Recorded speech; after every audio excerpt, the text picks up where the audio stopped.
everyone, welcome to June's Q&A. This month I have a very special guest. This is my co-host Fem. I didn't know I was that special. You are special. Normally I do these Q&As with other YouTubers, but this month I decided to do a Q&A with Fem, who is my co-host on our podcast, Design Life. And this month's theme is all about podcasting, about starting a podcast, running a podcast, etc. I've got lots of questions on Twitter, and you haven't seen them yet, I don't think. No, I haven't. This is a surprise for me. So we're just going to go through them and tell you our thoughts. Awe asks, what's the surprising thing you learned while doing a podcast? Surprising thing I learned was how much work is involved. Like, Yeah. you think it's just turning on the microphone and recording the show, but there's actually so much like beforehand that we have to prepare. That's like the easiest part, right? Is the recording the show. Recording is the easiest part. It's all the stuff beforehand that you have to prepare and the stuff afterwards, like post-production, to get it ready to put out live. Yeah, and just getting set up to start with. Like, I feel like it's easier now that we've got it going and you can just upload the podcast every week, but to get started is surprisingly difficult, the amount of stuff you have to do. Loz says she wants to start a podcast as well, so this is perfect timing. Awesome. And she asks, what editing software do you use? So Fem does all our editing. So what do you use? I use Adobe Audition, which comes with the Creative Cloud suite. But if you don't have that, I think you could probably get away with just using GarageBand, which comes on every Mac.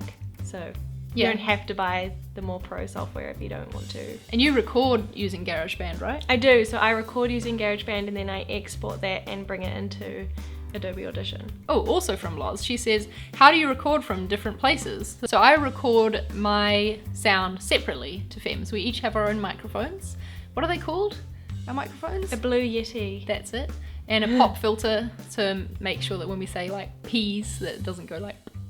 Yeah. And that was a really technical explanation. So we record separately. So I record mine using Audition, actually. I use that software to record my audio. And then I upload it and Fem downloads it and brings them both in together in the editing software. Yeah, so it's two separate tracks. So there's Charlie as a track and me as a track. And we just, put it together. And we talk on Skype when we're recording. So we have each other on Skype and then we hit record and do the podcast. But it's not the Skype audio you're hearing, it's our audio from the microphones. Chelsea says, what equipment, etc. did you buy especially, and what kind of setup costs were there? So the microphone was the main thing. I think that cost me like £100. Does that sound about right? Yeah, something like that. Just off Amazon.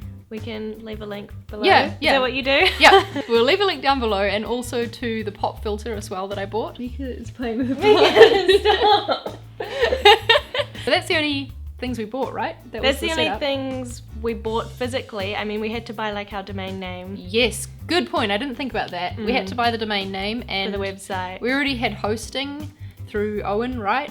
But if we didn't, we would have had to also buy hosting for our website. So there is all those things to think about as well. Shirley says, I'm thinking about creating some podcasts. Any favorite tools to edit and record and tips to getting started? Oh, that's a really hard one. I mean, I think I would recommend doing some practice episodes. So like recording and editing, but not with the intention of sending those live. Yeah, so just practice a little bit before actually recording for real. We were like, oh, this will be easy. We have conversations all the time. Yeah. But then when you start recording, there's that pressure to like fill the gaps and say something. Say something good, you know? Yeah, totally. So the practicing definitely helped us get used to that, I think. So there's like 3 episodes that we recorded that will never see the light of day. Marco says, do you ever have to record certain answers or parts again due to noises on the street, doorbell, etc.? Often I'll be like in the middle of a sentence and then be like, hang on, there's a plane coming, because I live in London, and anywhere you live in London is close to an airport, I find. Or like the garbage truck comes along. Yes. So sometimes we just like sit there quietly for like a couple of seconds to try and wait for that noise to go away. Yeah. We've never had to like completely stop because it's been too noisy. Yeah. We always just kind of like wait 30 seconds to a minute and usually the noise passes. Borja says, don't you two ever go blank while recording? It's impossible for me not to do so when filming.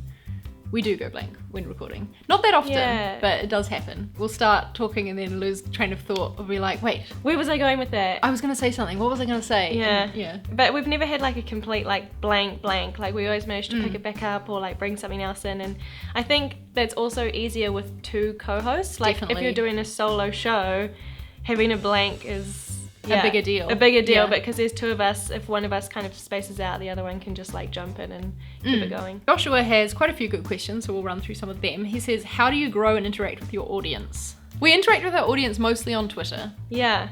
Yeah, I would say. And that's probably helped us grow our audience as well through having conversations, and sometimes people will see our Twitter handle being tagged when someone's recommending our podcast to someone else, which is really cool. Our first episode got submitted to Product Hunt. Yeah, remember? which is super cool. Yeah, so that was pretty cool. That was like the top of the podcast list, I think. Yeah, on it its was first really day. exciting. We were like, oh my gosh, people listened to it. yeah. And this is our first show. Yeah, so that was pretty cool. Yeah. That I guess was a way for people to discover it. We also have an email list, so people can also join that, and we, even though that's a bit more like one-to-many communication, it's a nice way to also talk to people if they want to reply or send in questions via email, because sometimes Twitter, you don't get enough character count to ask or a really long maybe question. they want it to be like a bit more private. They don't want to share their problems in public. Yeah. So that's useful. And also we've got our own audiences through our projects. Obviously I've got this YouTube channel that you're watching this video on, and Fem has a like studio, I guess you'd call it, right, called The Apartment, and she has a blog with that as well. I'll link that down below as well for you. So we sort of both had our own audiences really that we've tried to bring together for the podcast. A couple more last questions from Joshua. He says, how do you decide on topics? And then there's also a question about money, but let's deal with this topics one first. To start with, we did a big brainstorm, right? Yeah, we did like a list of like 40 or something, like just any idea that came to us, just to validate that we had enough stuff to talk about. Yeah, to keep this going. Yeah. Now most of them come through submissions really, or people wanting us to talk about a specific topic. So we'll get ideas from something someone said to us or a struggle that they've shared. We'll be like, actually, we could talk about that in an episode. We also keep all of our topics in Wunderlist. So we just, anytime we have an idea, we dump the topic idea in there and also copy and paste the tweet or email or whatever that it came from, so we can remember where the idea came from. So then when we have to decide on a new topic, we just open up Wunderlist and be like, what should we do this week? Yeah, choose one. Yeah. So the second part of Joshua's question is, how do you make money and how do you find advertisers? So basically we don't make money from our podcast. And we don't have advertisers. Yeah, so we can't really answer that question, but at the moment we're not really interested in making money from the podcast. Not through advertising anyway. At least not through advertising. Yeah. We have a pretty like no sponsorship policy for the show. So yeah, if you're wanting to engage with sponsors on your podcast, I don't really have any advice. I think there's services where you can like, I don't know, there must be services that can help you do that. I think so. And I think you can get on like networks that will do that stuff for you. Yeah, true. We just really like not having ads in our show, because that means that the time of the show, is all just time of us talking. So when you... It's all value. Yeah, exactly. We'll end with Kelly's question. She asks, what are the major differences in editing a podcast versus a video, and do you prefer one or the other? I don't know if I could say I prefer one or the other. Do you find it... I don't know, you've done videos in the past. I think video editing requires a bit more skill.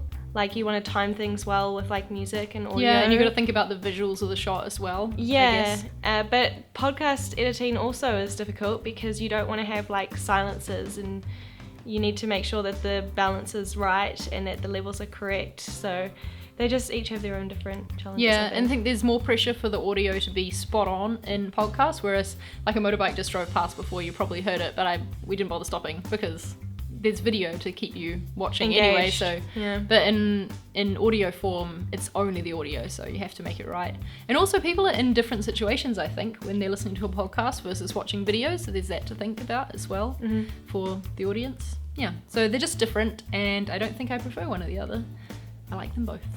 That is all the questions we have for now, but if you have any more questions that you'd like to ask us about podcasting, feel free to leave them down below in the comments, and also reach out to us on Twitter through our @DesignLifeFM Twitter handle, because we both have access to that account and we can tweet you back and answer any questions you might have. Thank you for being in my video, Fem. Thanks for having me. There will be links down below where you can find Fem online. Thank you for watching. Give this video a thumbs up if you enjoyed it, and I will see you next time. Bye.